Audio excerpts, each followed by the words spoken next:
सदाशिवसमारम्भां शङ्कराचार्यमध्यमाम् अस्मदाचार्यपर्यन्तां वन्दे गुरुपरम्पराम्।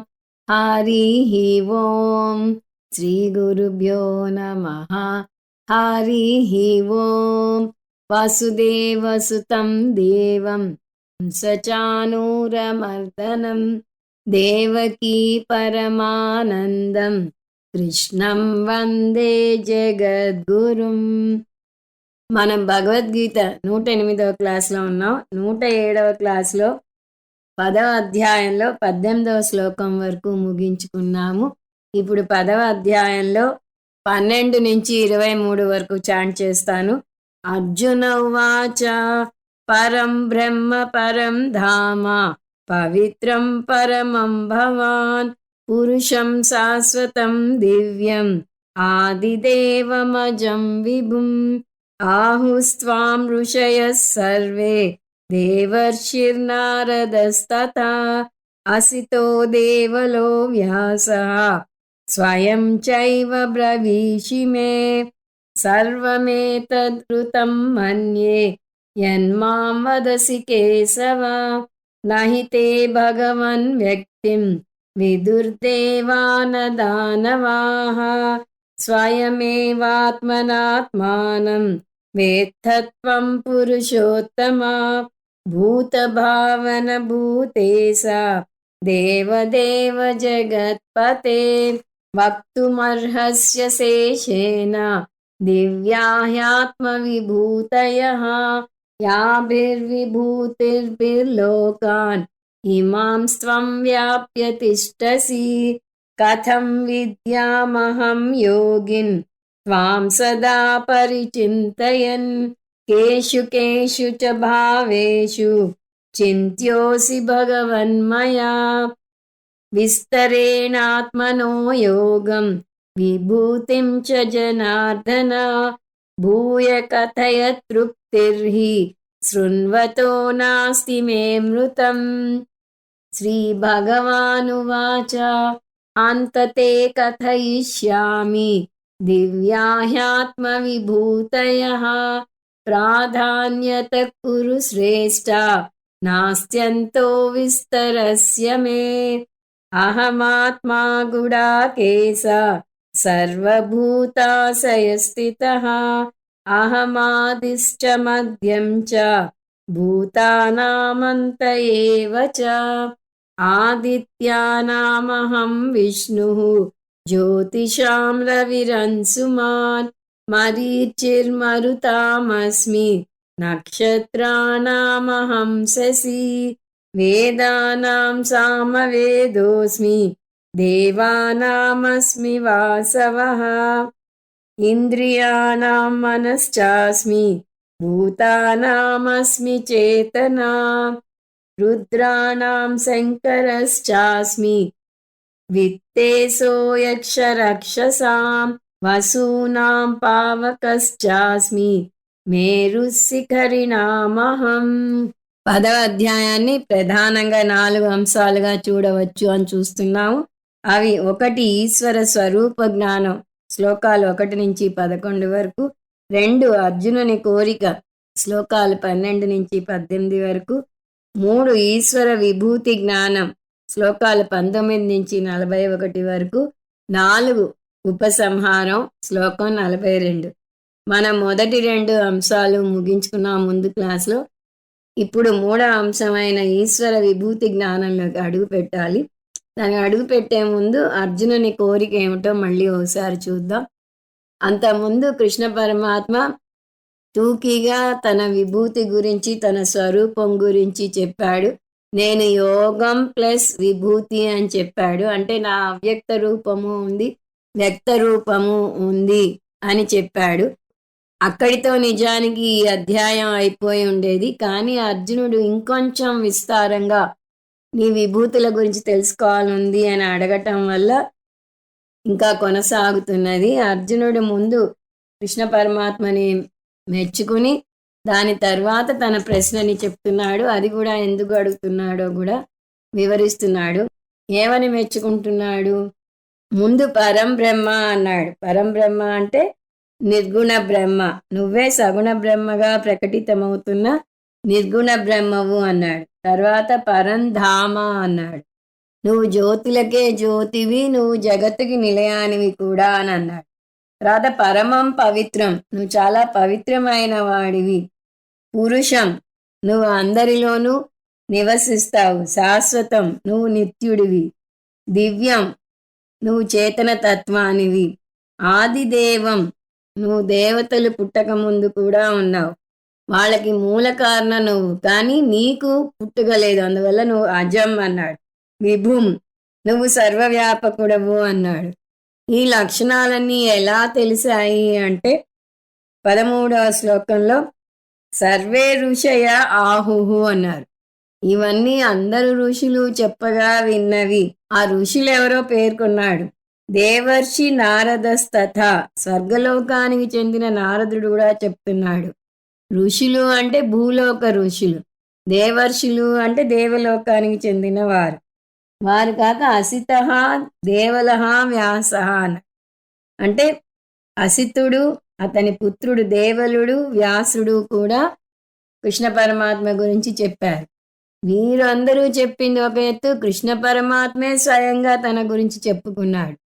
అందుకని నీ పరంధామ పదాలు కొన్ని నేను నీ నుంచి కూడా విన్నాను. నువ్వు చెప్పినది సత్యమే, ఆ విషయంలో ఏమీ సందేహం అవసరం లేదు అని. తర్వాత 14లో నేను ఇంతవరకు నీ గురించి చెప్పిన దాంట్లో ఏమాత్రం అతిశయోక్తి లేదు, ఇదంతా అక్షర సత్యం. అంటే 12వ శ్లోకంలో చెప్పిన పరం బ్రహ్మ, పరంధామ, పవిత్రం, పరమం భవాన్, ఈ పదాలన్నీ అక్షర సత్యాలు. యత్ మాం వదసి కేశవ, ఎందుకు అక్షర సత్యాలు? ఋషులు చెప్పారు, మళ్ళీ అవే మాటలు నువ్వు కూడా చెప్పావు. నువ్వు అబద్ధం ఆడవు, నువ్వు చెప్పింది నిజం అవుతుంది. దేవా దానవా తే వ్యక్తిం న విదుహు, నీ గురించి మామూలు దేవతలకి దానవులకి కూడా తెలియదు. కృష్ణ పరమాత్మే ఏమన్నాడు? నమే విదు సురగణాః ప్రభవం న మహర్షయ అన్నాడు. అంటే దేవతలకు మహర్షులకు నా గురించి తెలియదు, వారు నా నుంచి పుట్టిన కార్యం నేను కారణమని కృష్ణ పరమాత్మే చెప్పాడు. ఆ విషయం మళ్ళీ ఇక్కడ పరోక్షంగా చెప్తున్నాడు. నీ గురించి దేవతలకు దానవులకు తెలియదు అని అంటున్నాడు. కేనోపనిషత్తు కథ కూడా మనం చూసాం. ముందు ఇంద్రుడికి గాని అగ్ని వాయువులకు గాని యక్షుని గురించి తెలియలేదు. ముందు ఇంద్రుడు ఉమాదేవి ద్వారా ఆత్మజ్ఞానం పొంది తర్వాత అతను అగ్నికి వాయువుకి చెప్పాడు. అందువల్ల దేవతలందరిలోకి వీరు శ్రేష్టమని ఆ ఉపనిషత్తులో వస్తుంది. సో దేవతలకే భగవానుని స్వరూపం ముందే తెలియకపోతే ఇంకా దానవులకు ఎలా తెలుస్తుంది? దేవతలు సత్వగుణ ప్రధానమైన వారు, దానవులలో రజోగుణం ఎక్కువగా ఉంటుంది. అందువల్ల భగవంతుని విభూతి ఎవరికి తెలుస్తుంది అంటే సాక్షాత్తు కృష్ణ పరమాత్మకే తెలుస్తుంది. ఎవరినో అడగటం ఎందుకు, నువ్వే నా ముందున్నావు కదా, నువ్వే చెప్పు అంటున్నాడు. భగవంతే వ్యక్తిం, వ్యక్తిం మనం కలుపుకున్నాం. ఓ భగవన్, నువ్వు నీ విభూతి గురించి స్వయంగా చెప్పు అని అన్నాడు. అదే ఇంకా కొనసాగిస్తున్నాడు. ఇక్కడ పురుషోత్తమ అంటున్నాడు. పురుషోత్తమ అనే పదం ఒక సాంకేతిక పదం. దీన్నే మనం 15వ అధ్యాయంలో పురుషోత్తమ యోగంగా చూస్తాం. అక్కడ కృష్ణ పరమాత్మ మొత్తం విశ్వాన్ని 3గా విభజించాడని చూసాం. అవి క్షరపురుషుడు, అక్షర పురుషుడు, ఉత్తమ పురుషుడు. అంటే వ్యక్త ప్రపంచం, అవ్యక్త ప్రపంచం, చైతన్యం. ఈ ఉత్తమ పురుషుణ్ణి తిరిగేస్తే పురుషోత్తమ అని వస్తుంది. అందువల్ల నువ్వు మానవాకారంలో ఉన్న మామూలు కృష్ణుడివి కాదు. నువ్వు వేసుకున్న వేషం మాత్రమే ఇది. నీ అసలు స్వరూపం చైతన్య స్వరూపం లేదా చిద్రూపం, భూత భావన. నువ్వు అన్నిటికీ సృష్టి స్థితి లయకారకుడవు. నువ్వు దేవదేవుడివి, నువ్వు జగత్పతివి, అందరినీ రక్షించాలని చూస్తావు. స్వయమేవాత్మనాత్మానం వేత్త, నీ గురించి నీకు మాత్రమే పూర్తిగా తెలుసు అని చెప్పాడు. తర్వాత 16వ శ్లోకంలో నీ గురించి నీకు మాత్రమే పూర్తిగా తెలుసు కాబట్టి దాని గురించి చెప్పే అర్హత కూడా నీకే ఉంది. వక్తుం అర్హసి, దాని గురించి నీకే అర్హత ఉంది కాబట్టి నువ్వు నాకు చెప్పి తీరాలి. ఇది వినయంగా ఆజ్ఞాపిస్తున్నాడు కృష్ణ పరమాత్మని. ఏం చెప్పాలి? ఆత్మ విభూతయః. నేను వేరే ఎవరి గురించో చెప్పమనటం లేదు. నీ గురించి చెప్పమంటున్నా. అది కూడా ఎటువంటివి? దివ్యాహ, అసాధారణమైన విభూతుల గురించి చెప్పు. మామూలు లౌకిక విభూతులు మాకు కూడా తెలుసు. మా శరీరం ఎలా అక్షరలక్షలు చేస్తుందో మాకు తెలుసు. నువ్వు చెప్పాల్సింది దివ్యమైన విభూతుల గురించి. యాభి విభూతిభి ఇమాన్ లోకాన్ వ్యాప్య తిష్టతి. ఏ విభూతులైతే ఈ విశ్వమంతా వ్యాపించున్నాయో వాటి గురించి చెప్పు అన్నాడు. తర్వాత 17లో ఎందుకు అడుగుతున్నాడో కారణం చెప్తాడు. నీ విభూతుల గురించి నువ్వు చెప్తే అందులో నాకు నచ్చినవి తీసుకుని నేను వాటి మీద ఉపాసన చేస్తాను అంటున్నాడు. కేషు కేషు చ భావేషు, ఏ వస్తువుల మీద నిన్ను ధ్యానం చేయవచ్చో అది చెప్పు అంటున్నాడు. ధ్యానంకి వాడిన పదం చింత్యః. ఉపాసన చేయవచ్చో ఆ పట్టికను నువ్వు చెప్పు. సదా త్వాం పరిచింతయన్, అలా ఏ వస్తువుని చూసినా అందులో ఈ విశ్వరూప ఈశ్వరుని దర్శించటం వల్ల నీ పారమార్థిక స్థాయి తెలుసుకునే అవకాశం కలుగుతుంది. కృష్ణ పరమాత్మే హామీ ఇచ్చాడు. విశ్వరూప దర్శనం మీరు చేయగలిగితే మిమ్మల్ని ఆ రూప ఈశ్వర జ్ఞానానికి నేనే తీసుకువెళ్తాను. దానికి కావాల్సిన ఏర్పాట్లన్నీ నేనే చేస్తాను అన్నాడు. అది ఇక్కడ గుర్తు చేస్తున్నాడు. నీ విశ్వరూప దర్శనం చేస్తే నీ పారమార్థిక స్థాయిని అర్థం చేసుకోవటం తేలికవుతుంది. త్వామహం విద్యాం, నాకు నీ ఉన్నత రూపం తెలుస్తుంది అని చెప్పి 18తో తన కోరికను ముగిస్తున్నాడు. 18లో ఏమంటున్నాడు? విస్తరేణ, నువ్వు నాకు వివరంగా చెప్పు. ఏం చెప్పాలి?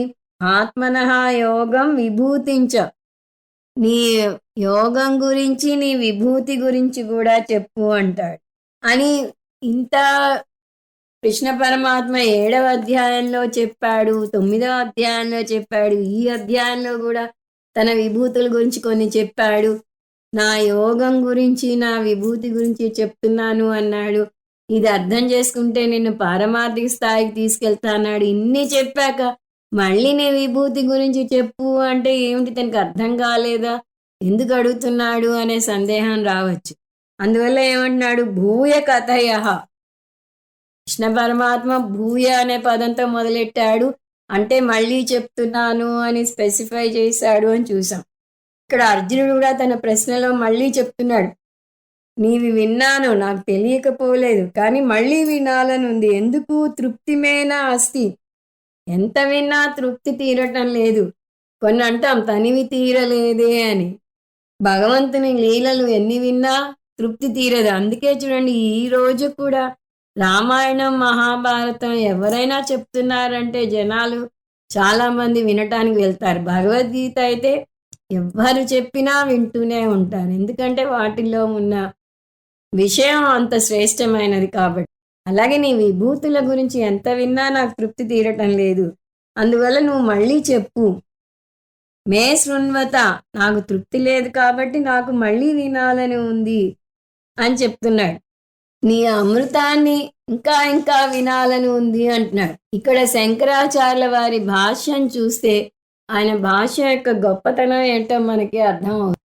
అర్జునుడు అమృతం శృణ్వతః అన్నారు. అమృతాన్ని ఎలా వింటారు?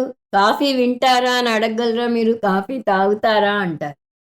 కానీ శంకరాచార్యుల వారు ఇలాంటి సందేహం వచ్చేవారు ఎవరికైనా జవాబు చెప్పడం కోసం ఆయన ఒక పదం దాని ముందు కలిపారు. వాక్య అమృతం అన్నారు. సో నీ అమృతమైన నీ వాక్కులు ఇంకా ఇంకా వినాలని ఉంది అన్నాడు. అందువల్ల ఆయన భాష్యాన్ని ప్రసన్న గంభీర భాష్యం అంటున్నారు మన స్వామీజీ. చూడటానికి చాలా సింపుల్గా ఉంటుంది, కానీ లోతైన అర్థం. లోతుగా ఆలోచించి సందేహాలు రాగలిగే వారికి వచ్చే సందేహాన్ని ఆయనే ఊహించుకుని జవాబు చెప్తారు. సో ఎవరైనా అమృతాన్ని ఎలా వింటారు అంటే వాక్య అమృతం అని అర్థం చేసుకోవాలి. అమృతం చిందే వాకులను ఇంకా ఇంకా వినాలని ఉంది అన్నాడు అని చెప్తారు. ఇక్కడి వరకు అర్జునుడు అడిగిన ప్రశ్నలను చూసాం. ఇది ముందు క్లాస్లో అయింది. ఇప్పుడు కృష్ణ పరమాత్మ ఏమని జవాబు చెప్తాడో చూద్దాం. శ్లోకం 19. శ్రీభగవానువాచ హంతతే కథయిష్యామి దివ్యాహ్యాత్మవిభూతయః ప్రాధాన్యత కురు శ్రేష్ఠ నాస్త్యంతో విస్తరస్య మే. ఇలా బోధ ఉన్నప్పుడు గురువు చెప్పిన పదాలను శిష్యుడు రిపీట్ చేస్తాడు. శిష్యుడు చెప్పిన పదాలను మళ్ళీ గురువు రిపీట్ చేస్తాడు. ముందు కృష్ణ పరమాత్మని మెచ్చుకున్నప్పుడు అర్జునుడు కృష్ణ పరమాత్మ చెప్పిన పదాలను కొన్ని రిపీట్ చేశాడు. అందులో కొన్ని చూద్దాం. నువ్వు పరం బ్రహ్మ అన్నాడు. కృష్ణుడు పరం భావం అని చెప్పాడు. నువ్వు ఆదిదేవం అన్నాడు. కృష్ణ పరమాత్మ అహం ఆదిహి అన్నాడు. అర్జునుడు భూత భావన అన్నాడు. కృష్ణ పరమాత్మ మమ ఆత్మ భూత భావన భూత బృన్నచ అన్నాడు. అర్జునుడు భూతేశ అన్నాడు. కృష్ణ పరమాత్మ లోక మహేశ్వరం అన్నాడు. ఆ విధంగా కొన్ని కృష్ణ పరమాత్మ చెప్పిన పదాలనే చెప్పి నువ్వు ఇంత శ్రేష్ఠుడివి, నీ గురించి ఇంకా ఇంకా వినాలని ఉంది అని చెప్పాడు. ఇక్కడ కృష్ణ పరమాత్మ ఏమంటున్నాడు, అర్జునుడు చెప్పిన పదాలను కొన్ని మళ్ళీ చెప్పి నువ్వు అడిగినట్టే చెప్తాను, కానీ నువ్వు అడిగినట్టుగా విస్తారంగా చెప్పలేను అన్నాడు. కృష్ణ పరమాత్మ అర్జునుడు చెప్పిన పదాలు ఏం వాడాడు అంటే దివ్యాహ్యాత్మ విభూతయ అన్నాడు. నీ దివ్యమైన నీ విభూతుల గురించి చెప్పు అని అర్జునుడు అడిగాడు. అలాగే నా దివ్యమైన నా విభూతుల గురించి చెప్తాను అని హామీ ఇస్తూ, కానీ విస్తారేణ అని అర్జునుడు అడిగితే అలా చెప్పలేను, ప్రాధాన్యత అన్నాడు. అందులో ప్రధానమైన వాటినే చెప్తాను, నాస్త్యంతో విస్తరస్యమే అన్నాడు. ఎందుకంటే నా విభూతులకు అంతం లేదు అని అన్నాడు. ఈ నేపథ్యంతో కృష్ణ పరమాత్మ జవాబు చూద్దాం. శ్రీ భగవాను వాచ. సో ముందు శ్లోకంతో విభూతి వర్ణన చేయమని అర్జునుడు కోరటం అయిపోయింది. ఈ శ్లోకం నుంచి అంటే 19 నుంచి 41 వరకు 3వ అంశంలోకి అడుగు పెట్టబోతున్నాం. అది ఈశ్వర విభూతి జ్ఞానం. ఇప్పుడు కృష్ణ పరమాత్మ అర్జునుడు కోరినట్టే తన విభూతుల గురించి చెప్పబోతున్నాడు. హంత అని మొదలెట్టాడు అంటే బాగా చెప్పావు అని అర్థం. ఆత్మ విభూతయ తే కథయిష్యామి. నువ్వు నీ ఆత్మ విభూతులు చెప్పు అన్నాడు. ఆత్మ అంటే అక్కడ నీ అని అర్థం వస్తుంది అని చూసాం. ఇక్కడ నా అనే అర్థం తీసుకోవాలి. సో నా విభూతుల గురించి నేను తప్పకుండా చెప్తాను.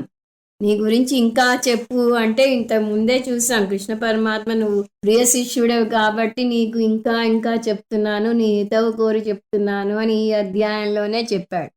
అంత శ్రద్ధ చూపిస్తున్నాడు కాబట్టి సరే నువ్వు అడిగినట్టే నా విభూతుల గురించి ఇంకా చెప్తాను అంటున్నాడు. అది కూడా ఎటువంటి విభూతులు? దివ్యాహ. ఇది కూడా అర్జునుడి పదమే అని చూసాం. దివ్యమైన విభూతుల గురించి నువ్వు అడిగావు, అసాధారణమైన విభూతుల గురించి అడిగావు. అలాగే అవే చెప్తాను. నిజానికి ప్రతిదీ భగవంతుని విభూతే. నోరు తెచ్చి మాట్లాడగలటం కూడా భగవంతుని విభూతే. రీక్యాప్ చేసేవాళ్ళు చెప్తూ ఉంటారు, ఇంకా బాగా ప్రిపేర్ అయ్యాను, కొన్ని పాయింట్లు చెప్పలేకపోయాను అంటారు. దానికి భిన్నంగా కూడా అవుతుంది, అనుకున్న దానికన్నా బాగా చెప్పాము అంటారు. అంటే ఇవన్నీ భగవంతుని విభూతే. మనం ఏం మాట్లాడాలనుకున్నామో అక్కడ ఏం మాట్లాడతామో మనకే తెలీదు. అసలు మామూలుగా మాట్లాడగలగటం కూడా భగవంతుని విభూతే. అది ఎప్పుడు తెలుస్తుంది? అసలు మాటే రాని వ్యక్తిని చూస్తే తెలుస్తుంది. నేను బూట్ల కోసం విలిపించాను, అసలు కాళ్లే లేని వ్యక్తిని చూసేదాకా అని ఒక సేయింగ్ ఉంది. మనకి ఉన్నదేమిటో మనకి తెలీదు, దానికన్నా తక్కువలో ఉన్న వారిని చూస్తే ఆ విషయం తెలుస్తుంది. ఒక్కోసారి పక్కవారి కథలు వింటుంటే మనం ఎంత అదృష్టవంతులం, అందులో 1000వ వంతు బాధ కూడా మనం అనుభవించలేదు అని అర్థం చేసుకుంటాం. అది తెలియకపోతే మనమే ఏదో కష్టపడిపోతున్నాము అని అవస్థపడుతూ ఉంటాం. సో మనకు ఉన్న ప్రతిదీ, మనం మాట్లాడగలగటం, లేవటం, తినగలగటం, యూరిన్కి వెళ్ళగలగటం, మోషన్ అవటం, ఇవన్నీ కూడా విభూతులే.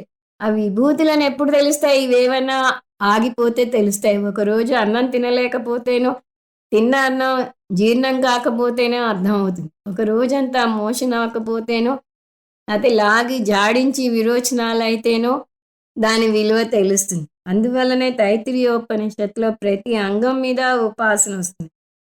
అది తెలిస్తే మనం ఏ అంగాన్ని నిర్లక్ష్యం చేయం. ఏవం వేద క్షేమ ఇతి వాచి యోగక్షేమ ఇతి ప్రాణాపానయోః కర్మేతి హస్తయోః గతిరితి పాదయోః విముక్తిరితి పాయౌ అని భృగువల్లిలో వస్తుంది. అంటే పాయువు మీద కూడా ఉపాసన. దాని గురించి మనం మాట్లాడడానికే ఇష్టపడం. కానీ అది పని చేస్తున్నన్నాళ్ళు దాని విలువ తెలీదు అని ఇప్పుడే చూసాం. కేనోపనిషత్తులో కనురెప్పల మీద ఉపాసన వస్తుంది. అది విద్యుత్ లాగా, మెరుపు తీగలాగా కనురెప్ప తెరిచి మూస్తాము. కనురెప్ప మూస్తే మన ముందు ప్రపంచం మాయమవుతుంది. కనురెప్ప తెరిస్తే ప్రపంచం కనిపిస్తుంది. అటువంటి దాని మీద ఉపాసన చేయాలని వస్తుంది. అంతేకాదు ఇక్కడ మనం అర్థం చేసుకోవాల్సింది కనురెప్పలను మూసి తెరగలగటం కూడా ఒక విభూతే. భగవంతుని విభూతే అది. దేన్ని తేలిగ్గా తీసుకోకూడదు. కన్నీళ్లు రావటం కూడా ఒక విభూతే. కొంతమందికి కళ్ళలో నీరు ఉండవు, నీరు ఇంకిపోతుంది. అది అనేక అనారోగ్యాలకి దారి తీస్తుంది. క్లేష్ అని ఈ కన్నీటి మీద ఒక ఆయన రీసెర్చే చేశారు. అది ఎంత అవసరమో, ఎలా బయటికి రావాలో అదంతా చెప్తారు. కాబట్టి ప్రతి చిన్న విషయం విభూతే. ఇవన్నీ లౌకిక విభూతులు. మనకి దీన్ని అర్థం చేసుకునే మనసు ఉంటే ప్రతిదీ భగవంతుని విభూతే. కానీ ఇక్కడ మనం కొన్ని అసాధారణ విభూతులను చూడబోతున్నాం. అసాధారణ విభూతులు కూడా అంతులేనున్నాయి. మనం ముందు క్లాసులో చూసాం. అసలు ఈ విభూతులు కృష్ణ పరమాత్మే చెప్పక్కర్లేదు. ఎవరిని వారిని కొన్ని విభూతులు చెప్పండి అంటే వారి మనసుకు హత్తుకుపోయినవి చెప్తారు. కొంతమంది పెద్ద పెద్ద వస్తువులను ఇష్టపడితే, కొంతమంది చిన్న చిన్న పువ్వును, చిన్న పక్షిని, చిన్న వస్తువుని ఇష్టపడతారు. All good things in life are small అంటారు. కొంతమంది కొండలని, ఆకాశాన్ని, సముద్రాన్ని ఇష్టపడతారు. అలా ఏది చూసినా ఒక విభూతి అని మనకి తెలుసు. అయినా భగవంతుణ్ణే ఎందుకు అడుగుతున్నాడు అంటే ముందే భగవంతుడు చెప్పినట్టుగాను, అర్జునుడు చెప్పినట్టుగాను ఈ విభూతుల గురించి పూర్తిగా చెప్పగలిగినది ఒక భగవంతుడే. అందువల్ల భగవంతుణ్ణి అడుగుతున్నాడు. కృష్ణ పరమాత్మ చెప్తున్నాడు, అసాధారణ విభూతులు కూడా అంతులేనన్ని ఉన్నాయి. వాటన్నిటినీ చెప్పుకుంటూ పోతే ఈ అధ్యాయము అవదు. ఈ విభూతులు ఒక పట్టాన ముగింపుకు రావు. అందువల్ల ప్రాధాన్యత, అందులో ప్రధానమైనవి మాత్రమే చెప్తాను. ఇవి చెప్పారంటే ఇవే ఉన్నాయని కాదు. అందులో కొన్ని కృష్ణ పరమాత్మకి నచ్చినవి ఏరాడు. అలా ఎందుకు కొన్నే చెప్తా అన్నాడో తనే కారణం కూడా చెప్తున్నాడు. మమ బ్రాకెట్లో వేసుకుంటాం. విస్తరస్య అంతః నాస్తి. నా విభూతులకు అంతం అంటూ లేదు. నా విభూతులు విశ్వమంతా వ్యాపించి ఉన్నాయి కాబట్టి వాటికి అంతం లేదు. విశ్వమంతా అంటే 14 లోకాలకు వ్యాపించింది. గురు శ్రేష్ఠ. లిటరేచర్లో a careful selection of a word conveys the meaning better than anything else అని చెప్తూ వస్తున్నాను మీకు. అంటే ఒక సందర్భంలో ఒక పదం వేస్తేనే ఆ పదం యొక్క ప్రభావం చాలా ఉంటుంది. ఇక్కడ అర్జునుడిని కురు శ్రేష్ఠ అని సంబోధిస్తున్నాడు. కురువంశానికి నువ్వు శ్రేష్ఠుడివి అన్నాడు. అదొక విభూతి. ఎందుకంటే తర్వాత చెప్పబోతున్నాడు పాండవులలో నువ్వు శ్రేష్టం అని 37వ శ్లోకంలో చెప్తాడు. అర్జునుడు శ్రేష్ఠుడు అని మనకి తెలుసు. ఎందుకంటే ఉరుములు మెరుపులు వస్తున్నప్పుడు మనకు భయం వేస్తే అర్జునుడిని తలుచుకుంటాం. అర్జున, ఫల్గుణ, పార్థ, కిరీటి, ధనంజయ అంటూ అతని నామాలని జపిస్తాం. ఆ విధంగా అర్జునుడు కూడా భగవంతుని విభూతులలో ఒక విభూతి. కృష్ణ పరమాత్మే పాండవులలో నేను అర్జునుణ్ణి అంటున్నాడు. అందువల్ల ఆ అర్థం వచ్చేలాగా ముందే గురు శ్రేష్ఠ అని అతన్ని సంబోధించాడు. 20 అహమాత్మా గుడాకేశ సర్వభూతాశయస్థితః అహమాదిశ్చ మధ్యంచ భూతానామంత ఏవ చ. అహమాత్మా గుడాకేశ సర్వభూతాశయస్థితః. చాలా చాలా ముఖ్యమైన లైను. మనం పదే పదే కోట్ చేస్తూ ఉంటాం దీన్ని. ఇక్కడి నుంచి కృష్ణ పరమాత్మ విభూతుల పట్టిక మొదలవుతుంది. అది 38 వరకు కొనసాగుతుంది. 39లో తన విభూతిని ముగిస్తాడు. ముందుగా కృష్ణ పరమాత్మ నిర్గుణ బ్రహ్మ గురించి చెప్పబోతున్నాడు. నిర్గుణ బ్రహ్మ పారమార్థిక స్థాయికి చెందింది. నిర్గుణ బ్రహ్మ అంటే ఏమిటి? శుద్ధ చైతన్యం, ప్యూర్ కాన్షియస్నెస్. అది భగవంతుని స్వరూపం. ఇక్కడ ఏమన్నాడు? నేను ప్రధానమైనవి చెప్తాను అన్నాడు. ఇది చాలా ప్రాథమికమైన విభూతి. చైతన్యం వల్లనే మొత్తం జీవరాశికి ప్రాణం ఉంది. ఈ చైతన్యం వల్లనే అర్జునుడు నీ విభూతి గురించి చెప్పు అని అడగగలిగాడు. చైతన్యమే మొత్తం జీవరాశికి ప్రాణం పోస్తుంది. చెట్టులో ప్రాణం ఉందంటే, జంతువులో ప్రాణం ఉందంటే, మనిషిలో ప్రాణం ఉందంటే ఇదంతా ఈ చైతన్యం వల్లనే వచ్చింది. కేనోపనిషత్తులో శ్రోత్రస్య శ్రోత్రం మనసో మనః. చెవికి చెవి, మనసుకి మనసు. చెవికి చెవి అంటే 3 వాక్యాలు తీసుకోవాలి అక్కడ. ఆత్మ చెవికి భిన్నంగా ఉంది. చెవి అంతటా వ్యాపించి చెవికి చైతన్యాన్ని ఇస్తున్నది. చెవి వల్లనే చెవికి చెవి యొక్క శక్తి వచ్చింది, అంటే వినికిడి శక్తి వచ్చింది అని. ఇంకో విధంగా చెప్పాలి అంటే చెవి జడం, ఆ చెవికి ఉన్న శక్తి చైతన్యం వల్ల వచ్చింది. అలా ప్రతి జీవిలోనూ ప్రాణశక్తి చైతన్యం వల్ల వస్తోంది. అంటే భగవంతుడు చైతన్య స్వరూపం, చిద్రూపం అంటాం. అందువల్లనే లలితా సహస్రనామంలో లలితాదేవి యొక్క అనేక గుణాలను కీర్తించినా కూడా నిర్గుణ రూపం కూడా మధ్య మధ్యలో వస్తూ ఉంటుంది. సచ్చిదానంద రూపిణి అని వస్తుంది. అంటే సత్ చిత్ ఆనంద రూపం. ఇదే బ్రహ్మ యొక్క నిర్వచనం, నిర్గుణ బ్రహ్మ యొక్క నిర్వచనం. ఇప్పుడు కృష్ణ పరమాత్మ ఈ చైతన్య విభూతితో ఆరంభిస్తున్నాడు. మనం ఉపాసన చేయాలి అనుకుంటే దేని మీద చేయాలి? ఈ చైతన్య తత్వం మీద.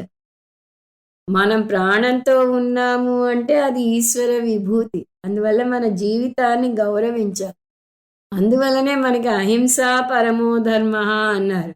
భగవంతుడు అన్ని జీవాల్లోనూ, చీమలో, దోమలో, కోడిలో, అన్నింటిలో ఉన్నప్పుడు ఈ కోడిని చంపి తినే హక్కు మనకి లేదు. ఎందుకంటే వాటిలో కూడా భగవంతుడు ఉన్నాడు. మూగజీవుల్లో ఉంటే వాటిని చంపి ఎలా తినగలం?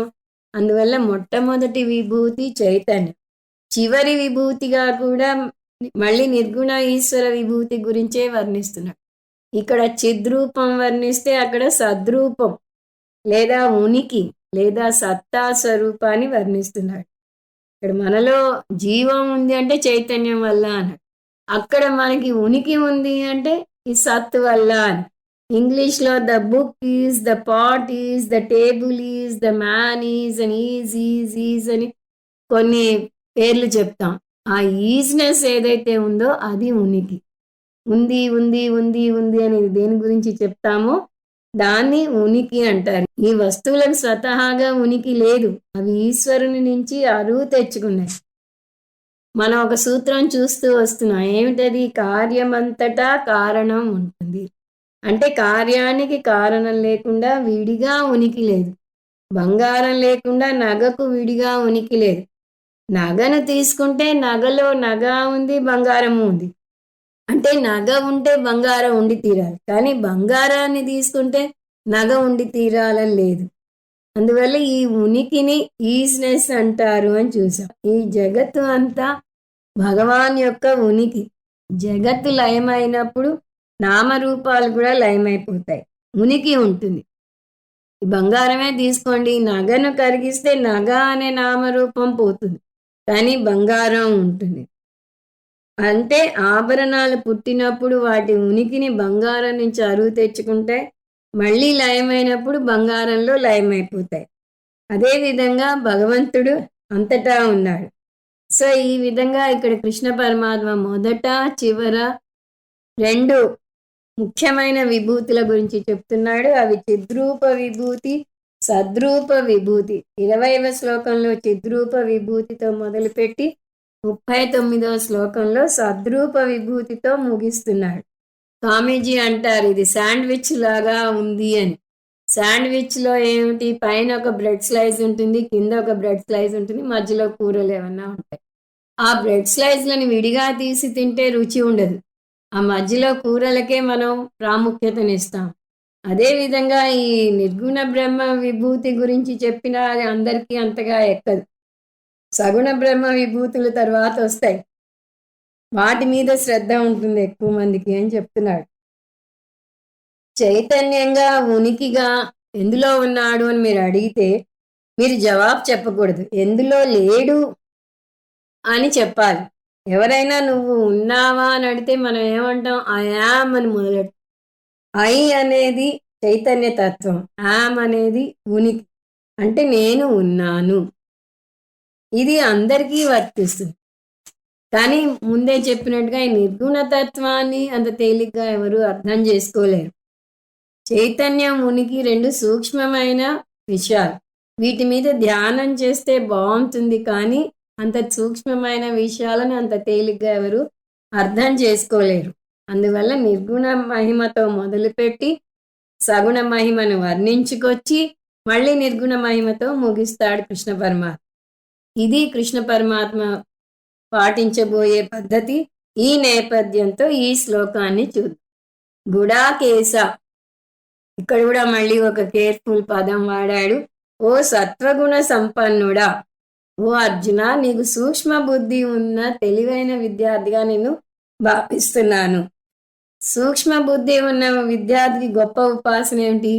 నిర్గుణ బ్రహ్మ ఉపాసన, చైతన్య బ్రహ్మ ఉపాసన. చైతన్యం గురించి వచ్చినప్పుడల్లా స్వామీజీ విసుగు చెందకుండా చైతన్యం యొక్క 5 లక్షణాలు చెప్తారు. వాటిని మనం కూడా చూద్దాము. చైతన్యం శరీరంలో ఒక భాగం కానీ లక్షణం కానీ దాని నుంచి ఉత్పత్తి అయిన వస్తువు కానీ కాదు. మొదటిది, చైతన్యం శరీరంలో ఒక భాగం కాదు అంటే ఏమిటి? రెండవ అంశానికి వెళ్తాం. చైతన్యం స్వతంత్ర వస్తువు, అది శరీరం అంతటా వ్యాపించి దాన్ని ప్రకాశింపచేస్తుంది. చైతన్యం శరీరం అంతటా వ్యాపించింది అంటే శరీరం సరిహద్దులకే పరిమితమైందా? అవలేదు అని మూడవ అంశం. చైతన్యం శరీరం సరిహద్దులకే పరిమితం అవలేదు.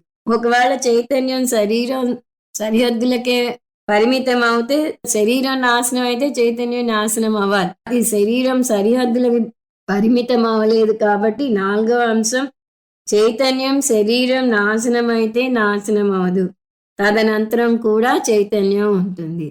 తర్వాత కూడా చైతన్యం ఉంటే నాకెందుకు తెలియటం లేదు అంటే ఐదవ అంశం, చైతన్యం శరీరం లేకపోయినా ఉంటుంది కానీ కనబడదు. ఎందుకు? దాన్ని ప్రతిబింబింపజేసే మాధ్యమం లేదు కాబట్టి కనిపించదు. అంత మాత్రాన చైతన్యం లేనట్టు కాదు. అటువంటి నిర్వికార నిర్గుణ పరిమితి లేని చైతన్యం మీద ఉపాసన చేయవచ్చు అర్జున అని చెప్తున్నాడు. అర్జున్ని గుడాకేశ అని ఎందుకన్నాడు? గుడాక అంటే తమో గుణం లేదా నిద్ర, ఈసహ అంటే దాని యజమాని. అందువల్ల గుడాకేశ అంటే తమో గుణాన్ని జయించినవాడు. తమో గుణాన్ని జయించాడు అంటే సత్వగుణాన్ని పెంపొందించుకున్నాడు. అటువంటి అర్జునుడు భగవంతుడిని చైతన్య స్వరూపంగా అర్థం చేసుకోగలడు. ఈ చైతన్య స్వరూపం ఎక్కడ ఉంది? ఇది చాలా ముఖ్యమైన లైన్. అహమాత్మా సర్వభూతాశయ స్థిత, అన్ని ప్రాణుల మనస్సుల్లోనూ నేను ఉన్నాను. చైతన్య స్వరూపంగా నేను ఉన్నాను. ఆశయ అంటే మనసు, స్థిత అంటే ఉన్నాను, సర్వభూత అంటే మనుషులే కాదు ప్రతి ప్రాణిలోనూ ఉన్నాను, అంటే జంతువులలోనూ చెట్లలోనూ కూడా, అంటే నా మనసులో మీ మనసులో కూడా భగవంతుడు ఆత్మరూపంలో ఉన్నాడు, సాక్షి చైతన్యంగా ఉన్నాడు. దేన్ని సాక్షిగా చూస్తాడు? ఆలోచనలు ఉన్న ఆలోచనలు లేని మనసును సాక్షిగా చూస్తాడు. నాకు ఆలోచనలు కలిగితే ఆలోచనలు వస్తున్నాయని తెలుస్తుంది. ఆలోచనలు లేకుండా మనసు శూన్యమైతే మనసు శూన్యమైంది అని తెలుస్తుంది. దేనికి తెలుస్తోంది? ఇదిగో ఈ సాక్షి చైతన్యంగా చూసే ఆత్మకు తెలుస్తుంది. ఆ ఆత్మను నేనే అని నెక్స్ట్ స్టెప్ నేర్చుకుంటాం. ఇప్పుడు ప్రస్తుతానికి భగవంతుడు సాక్షి చైతన్యంగా అందరిలో ఉన్నాడు అని అర్థం చేసుకోవాలి. అది చిద్రూప విభూతి. ఈ చైతన్యం లేకపోతే శరీరం జడమైపోతుంది. ఎందుకంటే ఇది పాంచభౌతికం, పంచభూతాలు జడం. కాబట్టి ఈ పంచభూతాల నుంచి వచ్చిన శరీరం కూడా జడమే. ఈ చిద్రూప విభూతి పారమార్థిక స్థాయికి చెందింది. దీని జ్ఞాని మాత్రమే అర్థం చేసుకోగలడు. వేదాంత జ్ఞానం లేనిదే నిర్గుణ బ్రహ్మను అర్థం చేసుకోవడం, నిర్గుణ బ్రహ్మ యొక్క విభూతిని అర్థం చేసుకోవడం చాలా కష్టం. అందువల్ల అజ్ఞానులకు ఈ చిద్రూప ఈశ్వర ఉపాసన కష్టం. అందువల్ల రెండవ పాదం నుంచి సగుణ ఈశ్వర విభూతుల గురించి చెప్పబోతున్నా. అహమాదిశ్చ మధ్యం చ భూతానాం అంత ఏవచ. సృష్టి అంతటికి నేనే ఆదిని, మధ్యమాన్ని, అంతాన్ని కూడా అంటున్నాడు. అంటే సమస్త ప్రాణుల సృష్టి స్థితి లయకర్తను నేనే అని చెప్తున్నాడు.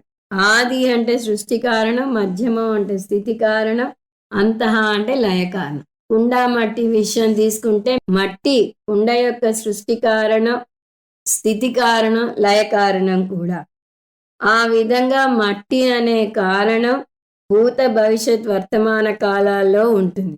అందువల్ల కృష్ణ పరమాత్మ తనను తాను జగత్ కారణంగా వర్ణించుకుంటున్నాడు. నేను 3 కాలాల్లోనూ ఉంటాను, ఈ మనుషులు వచ్చిపోతారు కానీ నేను శాశ్వతం అంటున్నాడు. అందువల్లే మనకి శాశ్వతమైన భద్రత కావాలి అంటే శాశ్వతమైన భగవంతుణ్ణి శరణు వేడాలి, కానీ వచ్చిపోయే మనుషులను శరణు కోరి లాభం లేదు. ఈ ప్రాథమిక సూత్రాన్ని తెలుసుకోవాలి.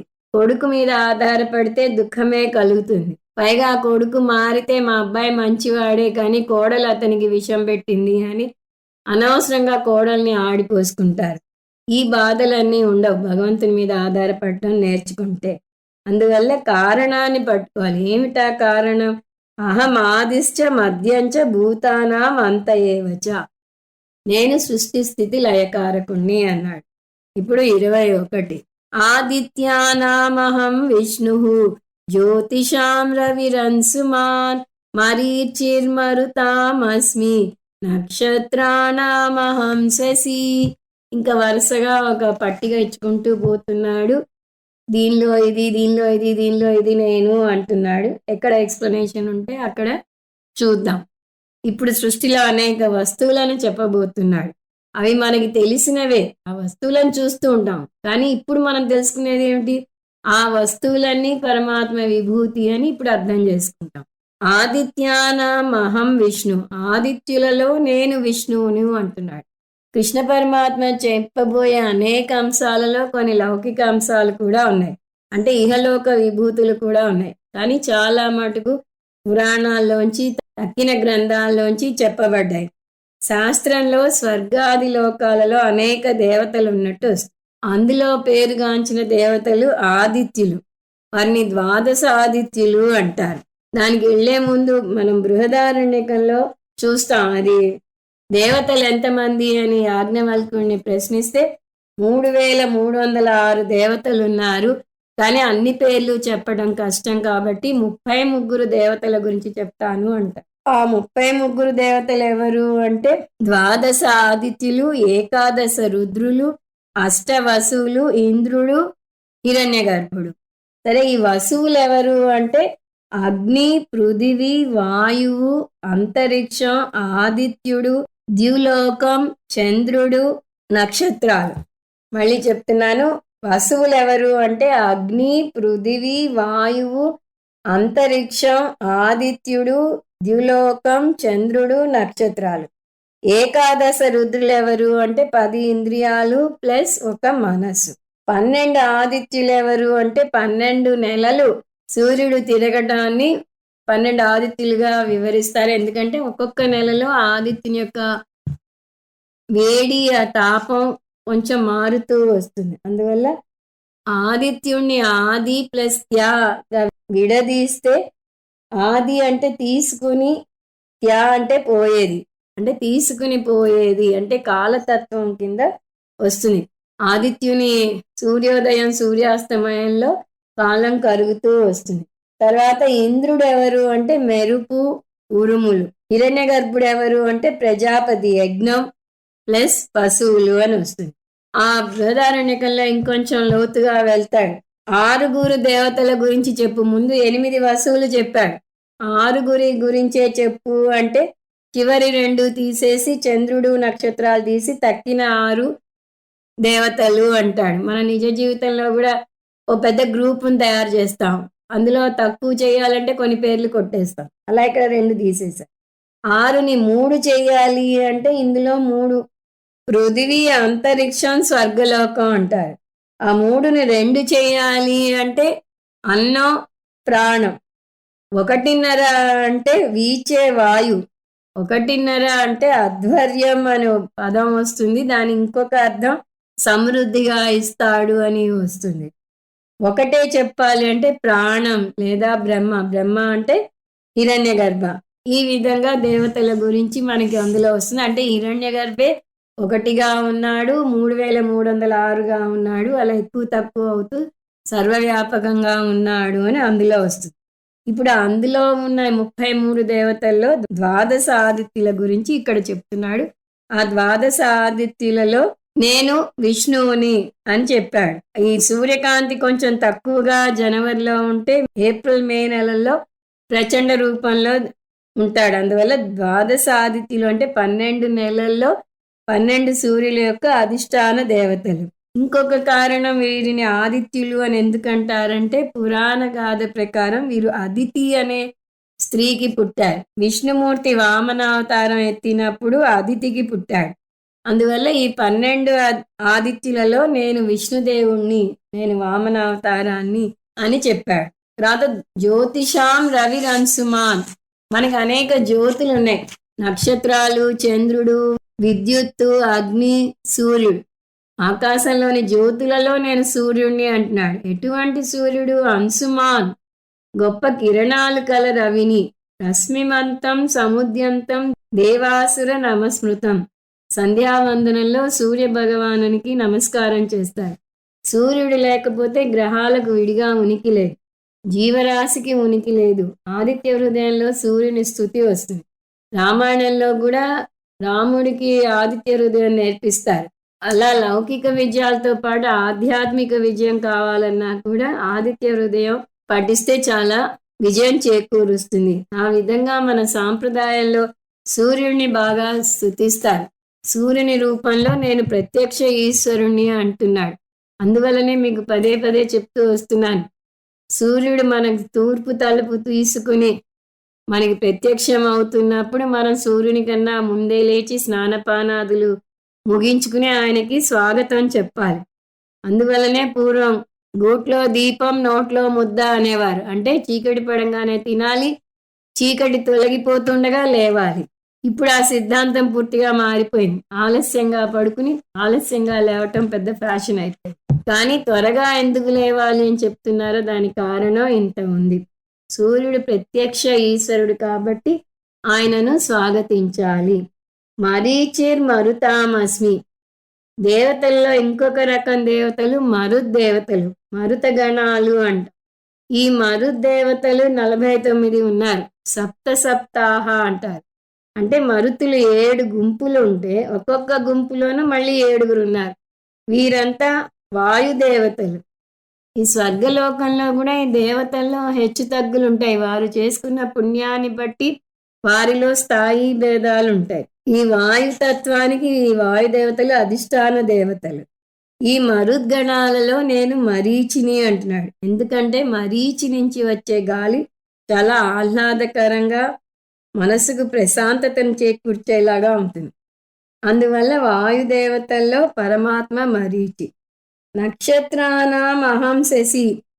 నక్షత్రాలలో నేను చంద్రుణ్ణి. రాత్రి మిలమిల మెరిసే నక్షత్రాల కన్నా మెరిసిపోతాడు చంద్రుడు. నిండు పున్నమి రాత్రి పండు వెన్నెలను కురిపిస్తాడు. వెన్నెల పుచ్చ పువ్వులా ఉంది అని వర్ణిస్తారు. అంత వెన్నెలను కురిపిస్తాడు కాబట్టి మాస పౌర్ణిమ రోజు ప్రత్యేకించి ప్రసాదాలు పెడతాం. మనం ఎందుకు చేయాలో మర్చిపోతాం, ప్రసాదాన్ని మాత్రమే గుర్తుంచుకుంటాం ఇప్పుడు. అందువల్ల నక్షత్రాలలో పరమాత్మ చంద్రుడు.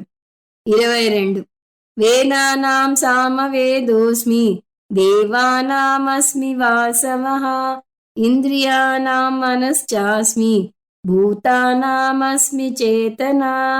వేదానాం సామవేదోస్మి. వేదాలలో నేను సామవేదాన్ని అంటున్నాడు. నిజానికి 4 వేదాలు అపౌరుషేయాలే, 4 పరమాత్మ నుంచి వచ్చినవే. అయినా వాటిలో సామవేదం ఎక్కువ అంటున్నాడు. ఎందువల్ల అంటే సామవేదం నేర్చుకోవటం చాలా కష్టం. మిగతా వేదాలను పారాయణం చేస్తే సామవేదాన్ని గానం చేయాలి, సామగానం అంటారు. ఆ సామగానం చేస్తే చాలా బాగుంటుంది, వినటానికి వీణుల విందుగా ఉంటుంది. అటువంటి సామవేదాన్ని నేను అంటున్నాడు. అందువల్ల వేదాలలో పరమాత్మ సామవేదం. దేవానామస్మి వాసవ, దేవతలలో నేను ఇంద్రుడను అంటున్నాడు. ఈ దేవతలు కూడా వారు చేసుకున్న పుణ్యం వల్ల దేవలోకాలలో జన్మిస్తారు. తైత్రీయోపనిషత్తులో ఆనంద మీమాంస వచ్చినప్పుడు దేవతలను 2 రకాలుగా వర్ణిస్తారు. కర్మ చేసుకుని పుణ్యం పొంది స్వర్గలోకానికి వెళ్ళిన వాళ్ళు కొంతమంది అయితే, అంతకుముందు చేసుకున్న పుణ్యం వల్ల పుట్టడమే డైరెక్ట్గా దేవలోకంలో పుట్టినవారు అని వస్తుంది. సో ఈ దేవతలు పుణ్యం చేసుకున్నవారు. దేవుడు అనే పదాన్ని మనం 2 సందర్భాలలో ఉపయోగిస్తాం. పరమాత్మకి దేవుడనే అంటాం, ఈ దేవతలకి దేవుడనే వాడతాం. కానీ పరమాత్మ అంటే మాయా సహిత ఈశ్వరుడు. ఆయనను సర్వజ్ఞుడు, సర్వేశ్వరుడు, సృష్టి స్థితి లయకారకుడు అంటాం. దేవతలు అంటే ఒక స్థాయి కిందకు చెందినవారు, వారు ఈశ్వర తత్వంలోకి రారు.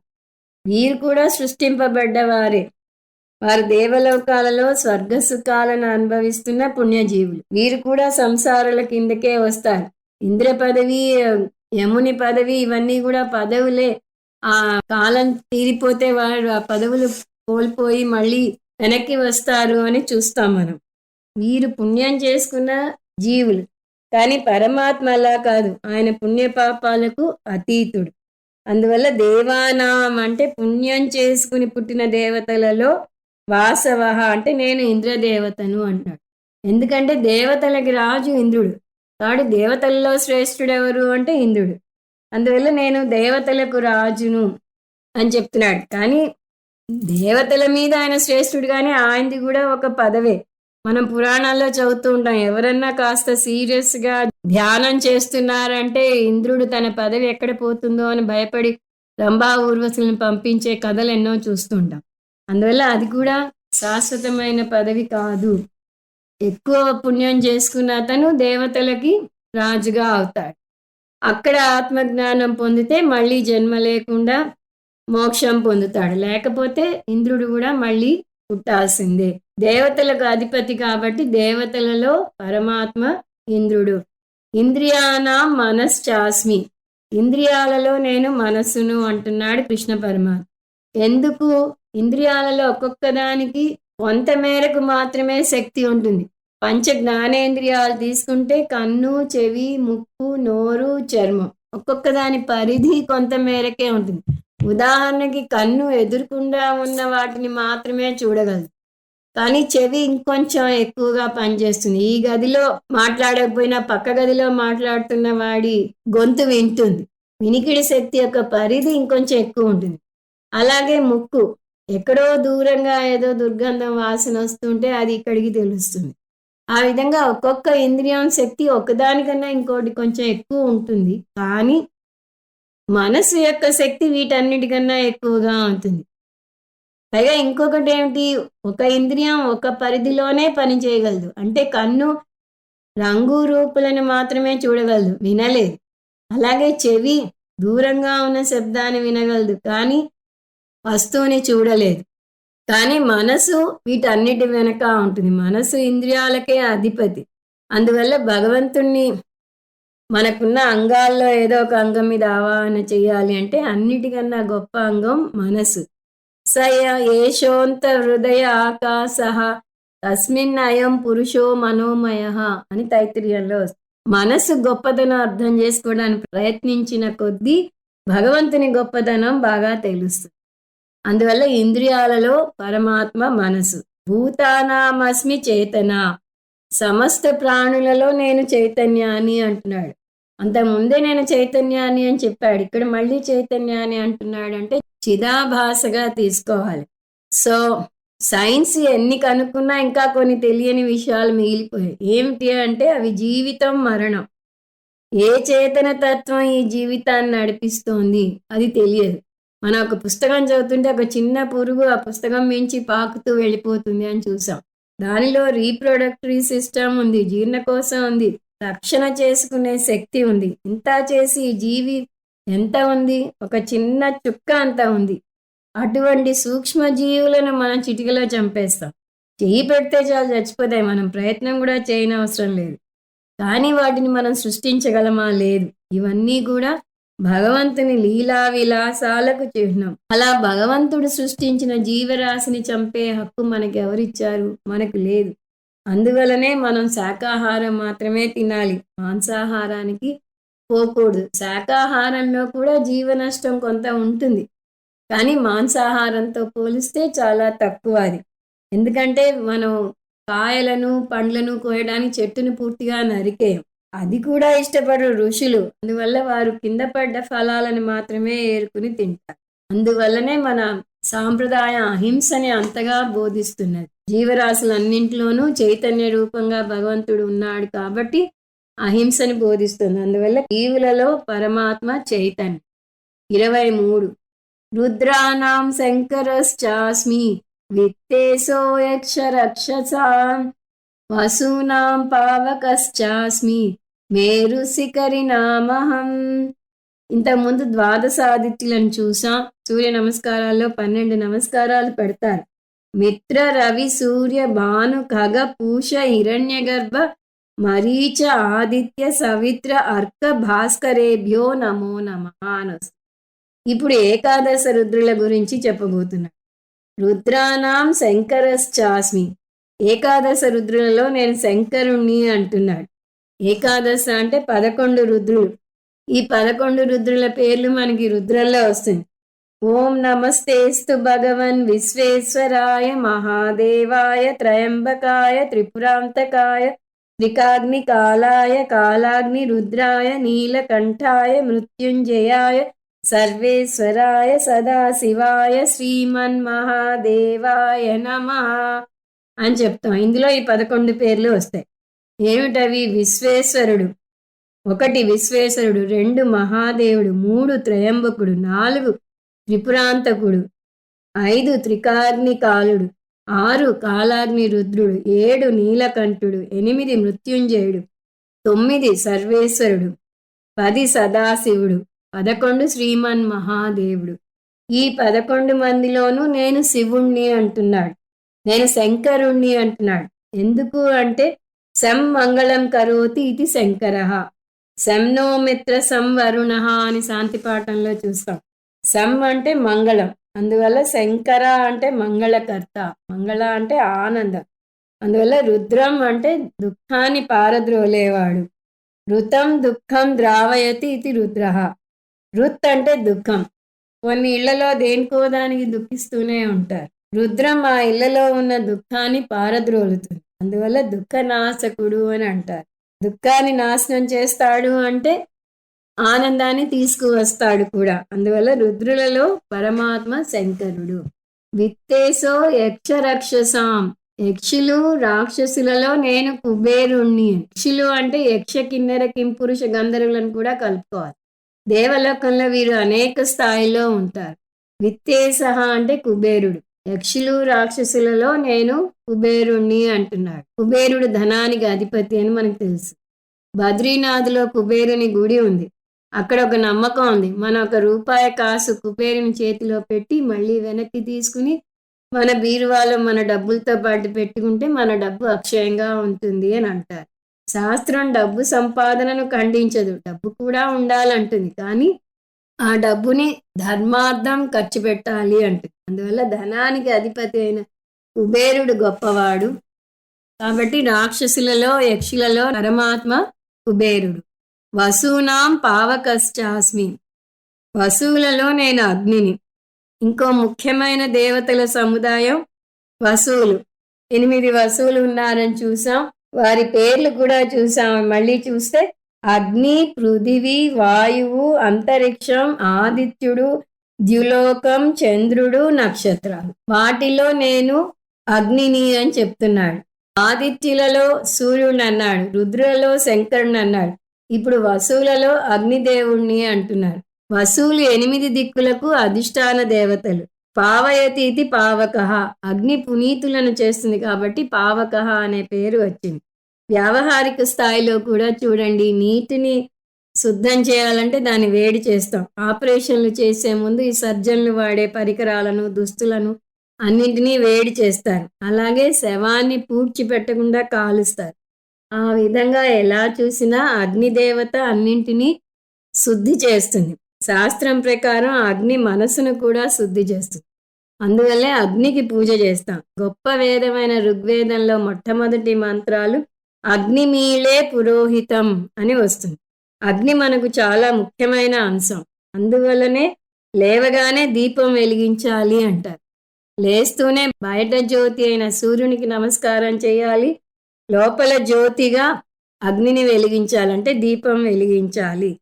సో బాహ్యంగా భగవంతుడు ఆకాశంలో సూర్యుని రూపంలో దేదీప్యమానంగా ప్రకాశిస్తుంటే ఇంట్లో చిన్న దీపంగా ప్రకాశిస్తాడు భగవంతుడు. అందువల్ల వసువులలో పరమాత్మ అగ్ని. మేరు శిఖరినామహం. పర్వతాలన్నింటిలోకి నేను మేరు పర్వతాన్ని అంటున్నాడు కృష్ణ పరమాత్మ. ఈ మేరు పర్వతాన్ని అటు పురాణాల్లోనూ ఇటు వేదాల్లోనూ వర్ణిస్తారు. కాకపోతే మేరు పర్వతం ఏమిటి అనే విషయం మీద భిన్నాభిప్రాయాలున్నాయి. కొంతమంది మేరు పర్వతం హిమాలయాల్లో ఒకటి అంటారు. కొంతమంది మేరు పర్వతం ఉత్తర ధ్రువం అంటారు. ఇంకొంతమంది అసలు మేరు పర్వతం కంటికి కనపడదు, స్వర్గలోకానికి చెందినది అంటారు. అందువల్ల మనం మేరు పర్వతానికి వేరే పేరు ఇవ్వకుండా మేరు పర్వతంగానే తీసుకుందాం. కాబట్టి పర్వతాలలో పరమాత్మ మేరు పర్వతం. ఇంతవరకు కొన్ని విభూతులు చూసాం. మరికొన్ని విభూతులు వచ్చే క్లాస్లో చూద్దాం. ఓం తత్సత్. సర్వం శ్రీకృష్ణార్పణమస్తు. ఓం పూర్ణమద పూర్ణమిదం పూర్ణాత్ పూర్ణముదచ్యతే పూర్ణస్య పూర్ణమాదాయ పూర్ణమేవావశిష్యతే. ఓం శాంతి శాంతి శాంతి. హరి ఓం. శ్రీ గురుభ్యో నమః. హరి ఓం.